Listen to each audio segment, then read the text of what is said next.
अस्सलाम वालेकुम नाजरीन, वेरी न्यूज़ी के साथ मैं मोहम्मद उमर ख़ान आपकी खिदमत में हाजिर हूँ। और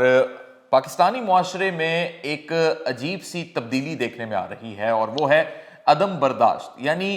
मुआशरे में हम आहंगी का फुकदान देखने में आ रहा है। डोमेस्टिक वायलेंस बहुत हद तक बढ़ते जा रहे हैं। इससे पहले हमने ये देखा है कि ख़वातीन पर तशद्दुद के मुतादिद केसेस, वाक़यात और ख़बरें मीडिया पर आती गईं, लेकिन पे दर पे इस किस्म की भी अब ख़बरें आना शुरू हो गई हैं कि ख़वातीन ने या ख़ातून ने अपने शौहर को कत्ल कर दिया। और हर कुछ हफ्ते के बाद इस किस्म के वाक़यात का मंजर आम पर आना ये ज़ाहिर करता है कि डोमेस्टिक वायलेंस में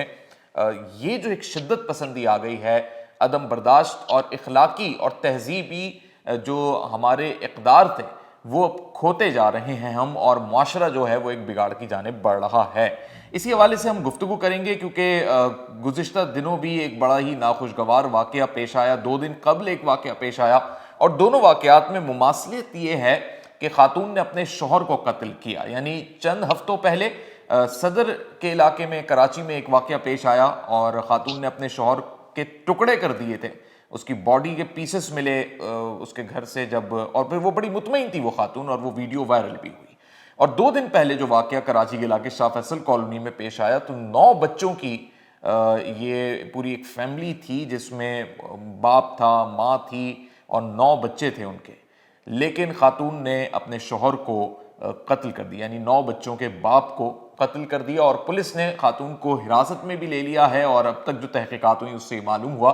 कि कोई और शख्स भी जो है खातून के साथ इस पूरे वाक़े में मुलव्विस है। मजीद भी इसकी तहकीकात जारी। मजीद इसमें हम गुफ्तगू करेंगे कि ये मुआशरा किस तरफ बढ़ रहा है, क्यों इस किस्म के वाक़यात रूनुमा हो रहे हैं। क्या ये अदम बर्दाश्त का नतीजा है, या फिर तालीम की कमी है, शऊर की कमी है, इखलाकी तहजीब भूल चुके हैं, या फिर मुआशरे में कोई इस्लाह करने वाला नहीं रहा। हमारे साथ मौजूद हैं, डायरेक्टर हैं अल इह्या इंटरनेशनल नेटवर्क के और मारूफ आलिम दीन हैं, मजहबी स्कॉलर हैं, जनाब अल्लामा इकराम हुसैन कादरी साहब हमारे साथ मौजूद हैं। बहुत शुक्रिया अल्लामा साहब वेरी न्यूज़ी को वक्त देने के लिए। क्या कहेंगे इस तमाम तर वाक़े पे कि ये पे दर पे वाक़यात रूनुमा होना, चाहे पाकिस्तान का कोई भी शहर हो, हमारे मुआशरे में ये अदम बर्दाश्त का फुकदान है या फिर कुछ और मामलात हैं? बिस्मिल्लाहिर्रहमानिर्रहीम। सबसे पहले बहुत शुक्रिया उमर भाई, आपने इंतहाई हसास और अहम मौजू पर मुझे अपनी राय देने का मौका दिया। ये बात जहन नशीन रहे कि जो दीन इस्लाम है, इसे जहां हम दीन फितरत कहते हैं, वहीं इस दीन को दीन एतदाल भी कहते हैं। और ये इस्लाम ने रोज़े अव्वल ही से अपने मानने वालों, अपने समझने वालों को लिए और अपनी ताबेदारी करने वालों के लिए राह एतदाल ही की तरगीब दी है। यही दीन इस्लाम का हमेशा तुर्रा इम्तियाज रहा है और इसी की वजह से दीगर मज़ाहिब आलम में और अक़वाम आलम में इसको फ़ौक़ियत और बरतरी भी हासिल है। इस्लाम दुनिया के बसने वाले हर फर्द के लिए जहाँ दीगर उमूर और मामलात में बड़ी शरह बस्त के साथ रहनुमाई करता है, वहीं एक कामयाब और पुरअमन मुआशरा और सोसाइटी के क़याम के लिए भी वो हिदायत और हिकमत अमली तरतीब देता है। अब ये बात भी हम सब के वाज़े है कि किसी भी मुआशरे या किसी भी सोसाइटी में अखलाकी और तहजीबी या फिर अमनी पसमानदगी जो है, या उसकी जो नकाहत महसूस की जाती है, तो उसकी बहुत सारी वजूहात हमें नज़र आती हैं। जैसा कि भी आपने अपनी गुफ्तगू में भी जिक्र किया कि कत्ल व गारतगरी के ये पे दर पे वाक़यात जो हमें आए दिन सुनने को मिलते हैं, तो तलाश बिस्यार के बाद हम इसी नतीजे पर पहुंचते हैं कि ये तमाम चीज़ें जिस सबब से बन रही हैं वो अदम बर्दाश्त है। यानी एतदाल और रवादारी के रस्ते और डगर को छोड़कर जो इनटॉलरेंट और अदम बर्दाश्त का जो रवैया मुआशरे में पनपता चला जा रहा है, ये एक ऐसी दीनी, दुनियावी, अखलाकी, माशी, समाजी और मुआशरती कमजोरी है जो सोसाइटी में पैदा होने वाली तमाम बुराइयों की जड़ है। अगर मैं यूं कहूं कि किसी सोसाइटी के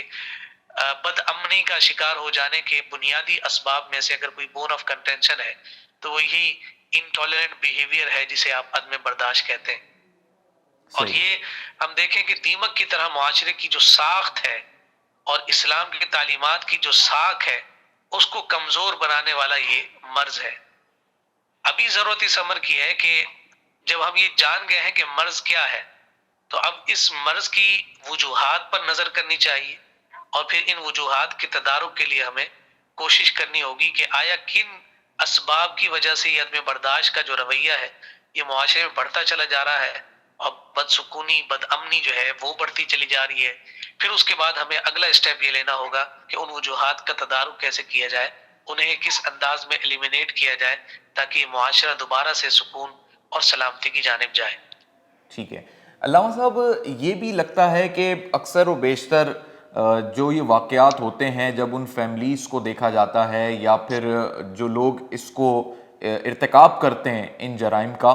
تو وہ بہت زیادہ پڑھے لکھے نہیں ہوتے, الٹریٹ ہوتے ہیں یا جنونی کیفیت کے ہوتے ہیں یا نفسیاتی ان کے مسائل ہوتے ہیں. نور مقدم کا بھی پاکستان میں ایک بڑا کیس معروف ہوا اور وہ اس حوالے سے کہ اس لڑکی کو قتل کر دیا گیا بے دردی سے, اس کا سر بھی تن سے جدا کر دیا, اور اب جس شخص کو اس کے الزام میں گرفتار کیا ہوا ہے جعفر نامی وہ جو لڑکا ہے, تو وہ اپنے آپ کو نفسیاتی یا تو ظاہر کر رہا ہے یا وہ واقعی پاگل ہے یا جنونی ہے. تو کیا یہی وجوہات ہیں دراصل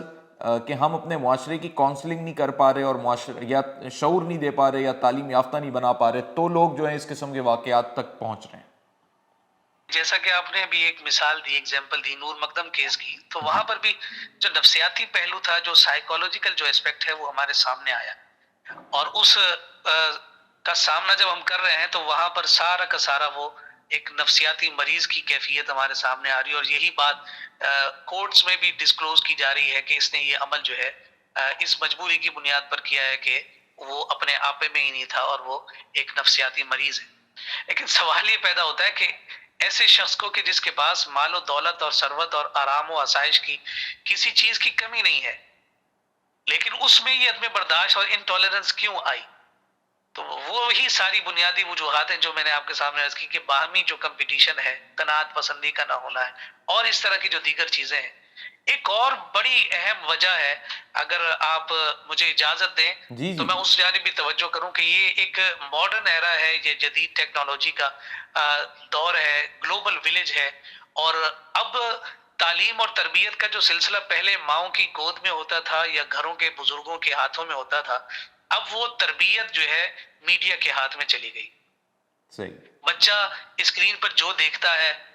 فرد اسکرین پر جو دیکھتا ہے, جو منظر دیکھتا ہے, وہی اپنی زندگی میں اپلائی کرنے کی کوشش کرتا ہے. میں کہتا ہوں کہ یہ میڈیا کا جو نیگیٹو رول ہے, بہت سارے پازیٹیو رولز بھی ہمارے سامنے ہیں, اس میں کوئی شک نہیں ہے, لیکن جو منفی کردار ہے, آپ دیکھیے کہ ٹیلی ویژن کی اسکرینز پر دکھائے جانے والے وہ تمام قسم کے غیر اخلاقی ڈرامے, فلمیں, ٹاک شوز, پروگرام اور معاشرے کے منفی پہلو پر بنائی جانے والی جملہ ڈاکیومنٹریز جب آپ دیکھتے ہیں, اس میں آپ دیکھتے ہیں جارحیت نظر آتی ہے, بربریت نظر آتی ہے, اور اس جارحیت, اس بربریت اور انٹالرنس کی جو ہے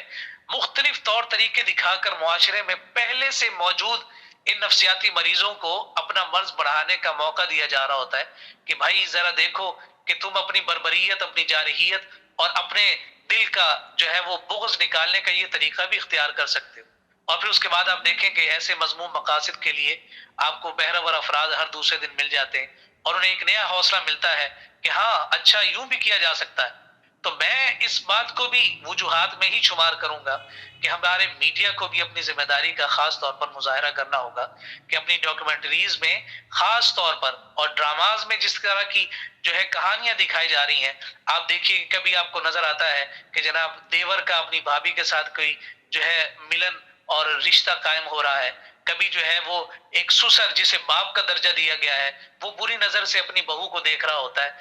اور اس طرح کے جو اسپیکٹس آپ اپنے معاشرے کے افراد کو دکھا رہے ہوتے ہیں, تو پھر ظاہر سی بات ہے کہ یہ ذہنی امراض میں ملوث افراد پھر اس جانب بھی اور اس سمت بھی نکلتے ہیں. پھر ہمیں نظر آتا ہے کہ جناب بیوی جو ہے اپنے عاشق کے ساتھ مل کر اپنے شوہر کو قتل کر دیتی ہے, کبھی جو ہے ایک محبت کرنے والا اپنی محبوبہ کے نہ ملنے کی وجہ سے